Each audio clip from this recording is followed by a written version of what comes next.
고백합시다. 믿음은 하나님의 뜻을 받아들이는 자리로 나아가는 힘. 예, 믿음은 하나님의 뜻을 받아들이는 자리로 나아가는 힘이 믿음이다. 우리가 참 진퇴양난, 이러지도 못하고 저러지도 못하고 이런 상황들을 간혹 우리가 맞이하는 경우가 많이 있죠. 자, 오늘 본문을 보면 압살롬의 죽음 앞에서 이 다윗의 태도를 이렇게 바라보면서 다윗이 그냥 압살롬이 반역을 꾀하고 도모하고 요압을 죽이고 이런 상황 가운데서 정말 따끔하게 책망하고 징계를 했었더라면 지금 이 상황까지 오지 아니했을 터인데, 어찌 보면 다윗의 우유부단한 그런 행동 때문에 결국 아들 압살롬까지 잃어버리는 그런 모습을 갖게 되었다라는 것을 우리가 알 수가 있습니다. 그러니까 지금 다윗의 울음은 물론 아들을 잃어버린 것에 대한 그런 안타까움의 울음임과 동시에 자기 자신이 자식을 제대로 양육하지 못했던 그런 것에 대한 어떤 회개의 울음이기도 하다라고 볼 수가 있습니다. 이 싸움은 일어나서는 안 되는 그런 싸움이었던 것이죠. 압살롬의 반역을 해서 아버지 다윗을 대적하고 이런 가운데 그야말로 애매한 일종의 동족 상잔의 비극 아니겠습니까? 그래서 동족이 2만 명 이상이 죽어나가고 많은 사람들이 피해를 입는 그런 상황이 발생하고 말았죠. 결국 상소리나무에 머리채가 걸려서 대롱대롱 매달려 있는 그 압살롬을 요압이 가서 죽임으로 일단 이 반역의 싸움이 끝나게 되었는데, 근데 이 소식을 먼저 아히마아스가 가서 전하겠다라고 하니까 요압이 말렸죠. 이 소식으로 내가 칭찬상을 받을 일이 없다. 근데 구태여 가다고 이렇게 함에도 불구하고 말리죠. 그로 대신해서 용병으로 여겨진 구스 사람을 대신 보내게 됩니다. 근데 굳이 가겠다고 그러니까 허락을 하죠. 근데 아히마스는 아마 다윗 왕에 가는 지름길을 알고 있었던 모양입니다.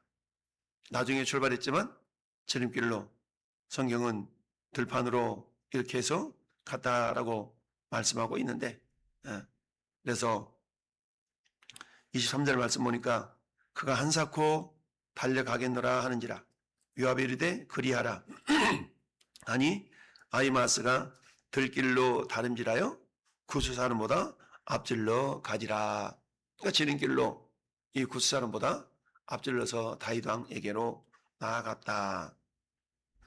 멀리 있어서 파수꾼이 보니까 누군가가 막 달려오는 모습이 있는 겁니다. 그러니까 다윗 왕에게 보고를 했겠죠.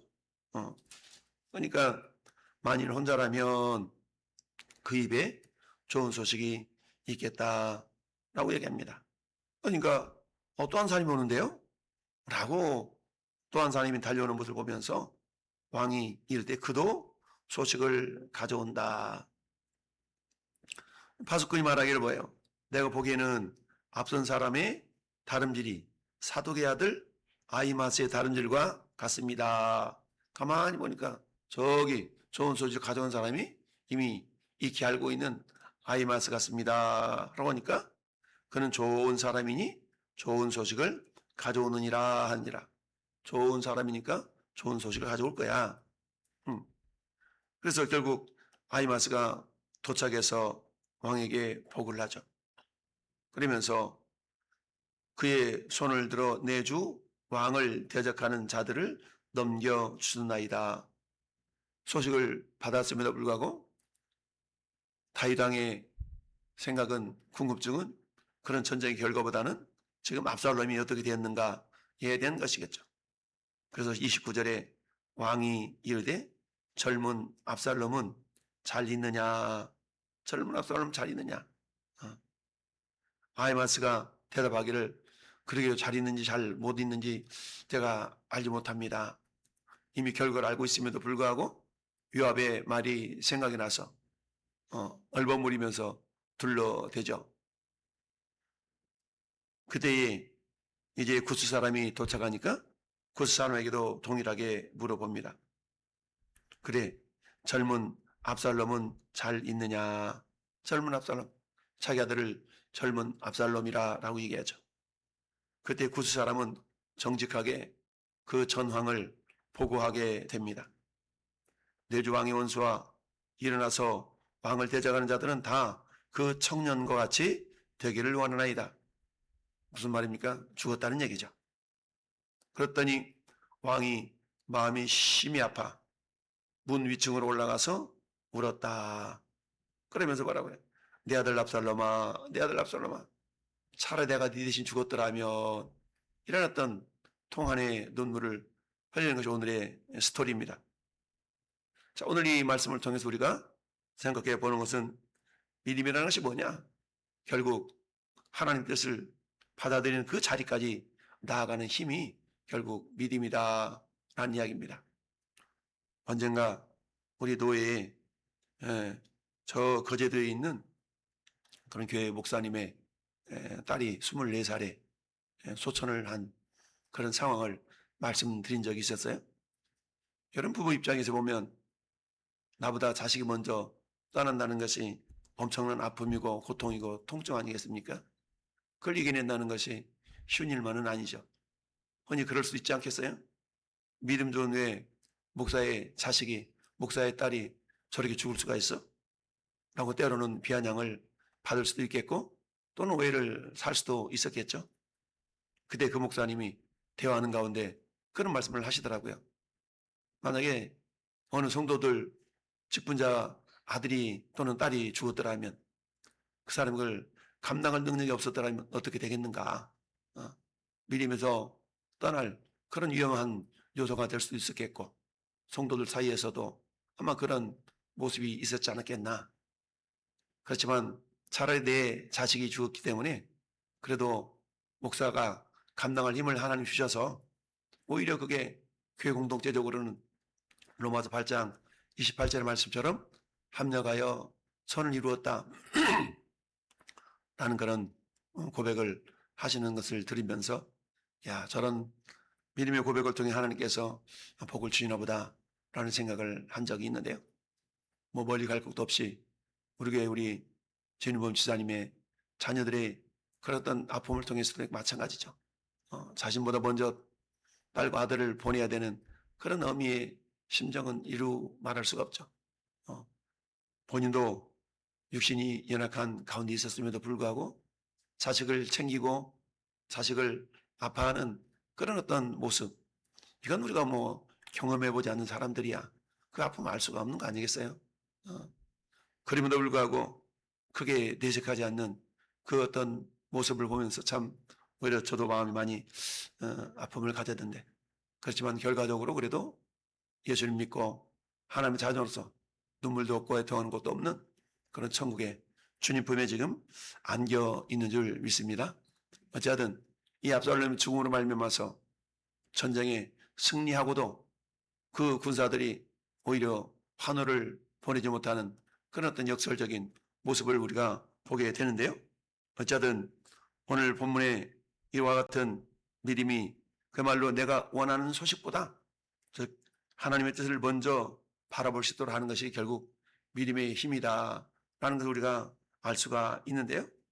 전쟁의 결과를 기다렸던 다윗에게 들려지는 소식은 젊은 압살롬은 괜찮냐, 괜찮기를 원하는 그런 마음이었지만 오히려 죽음의 소식을 전달받게 되는 것이죠. 결국 믿음이라는 것은 내가 듣고 싶은 소식에 마음을 집중하기보다는 오히려 하나님의 뜻을 바라보게 하는 그런 힘이다라는 것을 우리가 생각해 보게 됩니다. 이사야 55장 8절 9절 내 생각은 너희 생각과 다르며 내 길은 너희 길과 다르다라는 우리 주님의 말씀 우리가 기억할 수가 있죠. 그 상황 그 당시에는 그 아픔을 이겨내기가 쉽지가 않지만, 그러나 우리가 하나님을 사랑하는 자, 곧 그 뜻대로 부르심을 입은 자들에게는 모든 것이 합력하여 선이 된다, 아가도스라는 것을 우리가 받아들일 수가 있어야 되죠. 왜냐하면 하나님은 선하신 분이시기 때문이다 라는 얘기죠. 어떤 악한 상황 가운데서도 하나님은 합력하여 선을 이룰 수 있는 능력이 될 수 있기 때문이죠. 겟세마네에서 예수님이 하셨던 그 기도를 우리는 잘 알고 있습니다. 내 온대로 마옵시고 아버지 온대로 되기를 원하나이다. 십자가 지는 그 모습이 얼마나 고통이었던 것을 주님은 알고 계셨기 때문에 이 자를 내게서 옮겨 주옵소서. 그런 내 온대로 마옵시고 아버지 온대로 되기를 원하나이다. 기도하셨던 걸 우리가 보게 됩니다. 저는 믿음은 아픔을 외면하지 않고 하나님 앞에서 정직하게 또한 울게 하는 그런 모습을 보여주는데요. 다윗은 그 아픔을 그야말로 울면서 서서히 받아들이게 되는 것을 보게 됩니다. 왕이 체면도 없이 이런 것이 아니라 체면을 다 저리 비껴 놓고 결국 자신이 다가오는 아픔을 이렇게 표현할 수 있어야 된다라는 얘기인데요. 그렇잖아요. 우리 한국 사람들 굉장히 체면 문화가 발달되어 있었던 것이죠. 그러면서 뭐요? 남자가 흘리지 말아야 될 것은 뭐 이렇게 하면서 어떨 때 울고 어떨 때 울고 어떨 때 울고 남자는 3번만 울어야 된다 라고 하면서 그런 얘기들을 하죠. 근데 우리가 꼭 그 3번만 울 수 있는 상황이 발생하는 건 아니죠. 따라서 우리는 어때요? 슬픔이 밀려올 때는 우리가 그 슬픔을 하나님께 가지고 나가서 통곡하고 아픔을 토로할 수 있는 그런 모습이 있어야 된다는 얘기죠. 우리가 아픔을 참는다고 해서 그 아픔이 사라지는 것은 아니죠.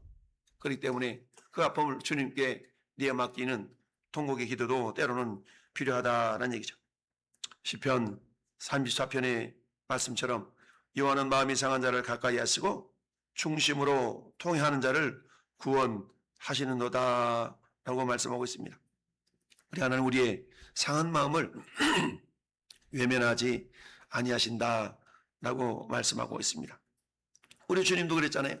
우리 주님도 나사렛 죽음 앞에서 눈물을 흘리시는 그런 모습을 보였던 것이죠. 이처럼 아픔을 참아내는 것뿐만 아니라 그 아픔을 또한 하나님께 나가 표현하는 것도 우리가 하나님을 신뢰하는 하나님의 모습일 수가 있다라는 얘기죠. 세 번째로는 믿으면은 결국 나의 뜻을 내려놓고 하나님의 구원의 뜻을 붙들게 하는 그런 능력이요 힘이다라고 말할 수가 있습니다. 물론 다윗 왕은 압살롬아 압살롬아 내 아들 압살롬아 차라리 내가 너를 대신하여 죽었더라면 하는 그런 안타까움을 토로하고 있습니다.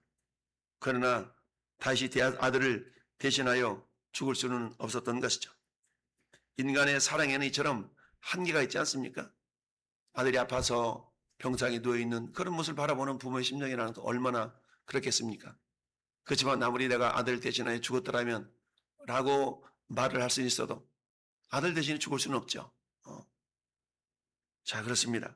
그러나 성경 우리에게 참된 왕이 되신 예수 그리스도를 보여주고 있는 것이죠. 우리 주님은 어때요? 우리 모든 죄점을 대신하여서 결국 십자가에서 다 이뤘다 말씀하시면서 우리가 짊어져야 될 그런 죄의 짐을 다 짊어지신 것이죠.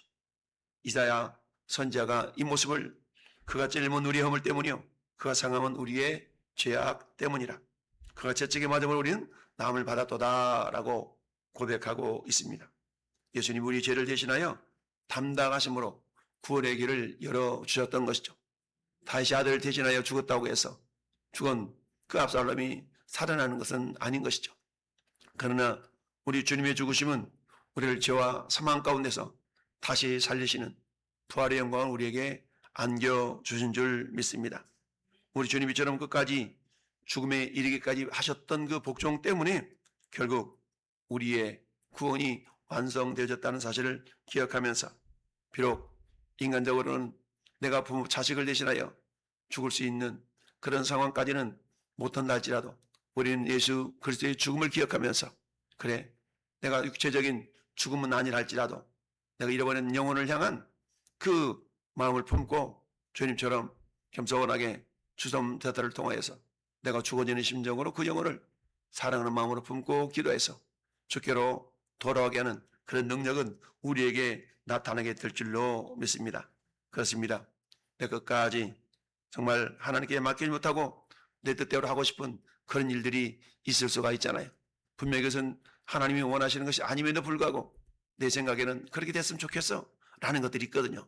그러나 결국 믿음이라는 것은 그런 생각을 다 내려놓고 주님의 뜻을 붙드는 그 자리까지 나아가게 하는 힘이 결국 믿음이라는 것을 기억하면서 오늘 다윗의 애통함을 바라보면서 그 애통함은 한 영혼이 주께로 돌아가기를 원하시는 주님의 마음임을 깨닫고 이 아침도 주님 나를 통하여서 여러분 영혼이 주께로 돌아오는 그 놀라운 은혜를 실천하는 축복의 통로로 살기를 원합니다 라고 우리가 고백하며 나가는 믿음의 성도들이 될 수 있기를 예수님의 이름으로 축원합니다. 아멘.